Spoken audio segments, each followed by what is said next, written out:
अरे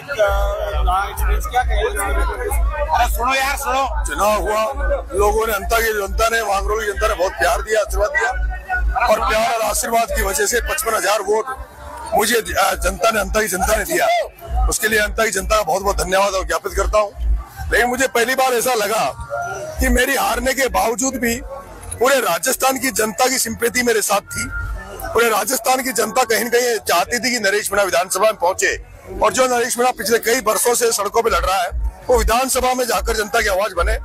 और कहीं न कहीं तीसरा चुनाव था, निराशा तो हुई है, लेकिन जो जनता का आशीर्वाद, भरपूर आशीर्वाद मुझे मिल रहा है, उससे फिर से मुझे जोश उमंग मेरे अंदर भर रहा है ताकि मैं फिर से सड़कों पर उतरूं, जनता के लिए लड़ाई लड़ूं। प्रताप सिंह सिंघवी का एक वायरल हो रहा है, क्या कहेंगे उसको लेकर? ऐसा है, प्रताप सिंह सिंघवी ने एक लेटर लिखा है और प्रताप सिंह सिंघवी ने जेपी नड्डा को लिखा है कि भाई मुझे बीजेपी ने कोई जिम्मेदारी जनता के चुनाव में नहीं दी।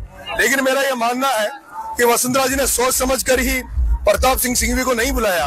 अगर प्रताप सिंह सिंघवी को अंता के लोगों के बीच में अगर वोट मांगने बुलाया जाता तो जो बीजेपी के जो वोट आए वो इतने वोट भी नहीं आते। बीजेपी के केवल 30,000 वोट अगर प्रताप सिंह सिंघवी आता तो वहां आते, क्योंकि प्रताप सिंह सिंघवी वो प्रताप सिंह सिंघवी है जिसने प्रमोद जैन भाया से मिलकर पहले एक वोट क्रॉस करा के बीजेपी का प्रमोद जैन भाया की घरवाली उर्मिला जैन को जिला प्रमुख बनाने में सहयोग किया था। प्रताप सिंह सिंघवी ने एक धाकड़ समाज के बेटे पप्पू धाकड़ का सुपारी देकर उसके हाथ पांव तुड़वा दिए थे।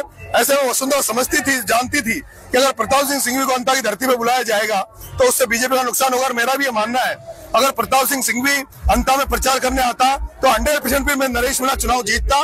20,000 वोट और भी बीजेपी के कम आते वो मेरी तरफ आते, क्योंकि जो धाकड़ समाज ने मुझे बहुत बड़ा सहयोग किया, धाकड़ समाज ने मुझे बहुत बड़ा वोट बैंक दिया, लेकिन फिर भी खुद धाकड़ समाज के वोटर बीजेपी के साथ थे। अगर प्रताप सिंह सिंघवी प्रचार करने आता तो 100% धाकड़ समाज मेरे साथ खड़ा होता और फिर चुनाव नरेश मीणा जीतता।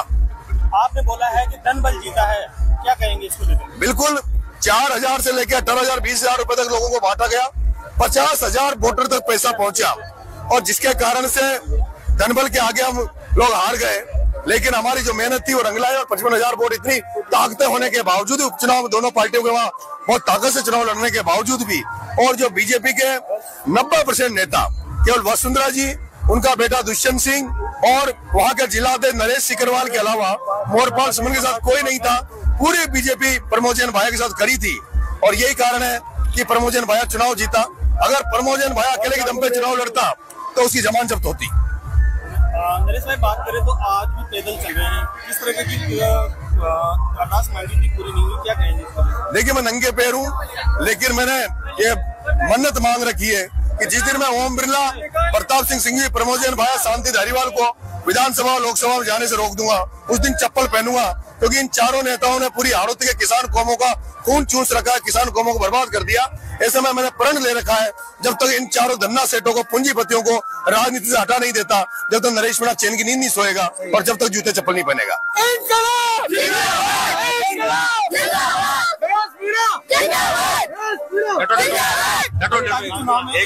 आपको बहुत अच्छा समर्थन मिला है, क्या कहेंगे इसको लेकर? मैंने जनता का पहले भी आभार व्यक्त किया और अंता मांगरोल की जनता का फिर से तहे दिल से आभार व्यक्त करता हूँ। अभी मैं कुछ निजी काम से यहाँ आया हुआ हूँ, कुछ दिनों बाद में वापस से जनता के बीच में जाऊंगा और उनकी जो भी समस्याएं मुझे चुनाव के दौरान सामने आई थी, उन सारी समस्याओं को दूर करने का प्रयास करूंगा। Thank you.